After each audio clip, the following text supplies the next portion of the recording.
hello po sa ating lahat. Kumusta? Sana ay nasa mabuti po kayong kalagayan. So, si Mami Ellen nga daw ho ay nagulat nang dumating ang Team Kalingap Edo, sila Sir Reid Zane, napakarami po nila. Andyan po si Dr. Love, parents po ni Beyonce. Ito po yung time or yung kanina tanghali na kumuha ng passport.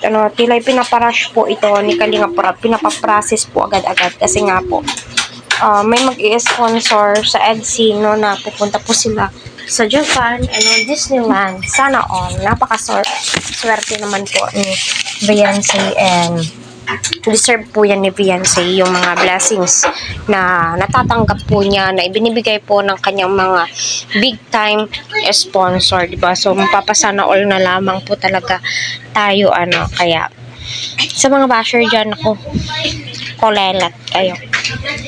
So naiinis po talaga ako kahit napakadami kong nababasa ako. Don't worry, hayaan lang yung mga basher. Alam nyo, kung hinahayaan yan, mas lalo silang lalakas yung loob po nilang isi-isihin si Beyonce. Madaming fighter nga po na Team EDC po, kung napapansin po ninyo.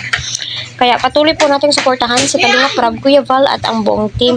Huwag po natin skip ang kanilang ads para sa ganon ay marami pa pong kababayan po natin ang kanilang malingap. So, delayed po yung flight nila, Kalingap Rab. Nag-live po si Kuya David. So, naway safe po silang makauwi sa atin. Kasi alam niyo naman po, sa dami sigurong pasahero kaya nandidili sa aeroplano din po yun. So ngayon naman po kita naman po natin na grabe, napakadaming Team Kalingap ang nagmamahal kay Edu, kay Beyonce. Kita naman po natin tutok na tutok po sila, and especially request po yan ng mga sponsors and Kalingap Rab na yung passport nga po ni wifey.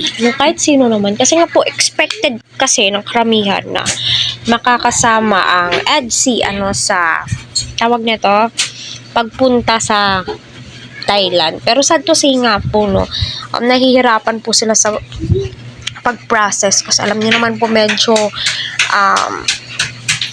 stricto po ang DFA sa pag-release ng passport. Kahit nasabihin mong sikat ka, dadaan ka po talaga sa proper way, sa mga requirements kasi yan diba? Yung requirements po kasi yung sinusunod po nila, diba? So, kudos sa lahat ng Team Kalingap na sumusuporta sa EDC, and especially sa nanay ni Papa Eds, ni Kalingap Edo, ni Habi, so, palain naway kayo ng Panginoon at suportahan po natin, diba? Nakaka-excite yung mga ganito, yung nakikita natin si Mami Ellen at masasabi natin naka-support po talaga siya sa EDC.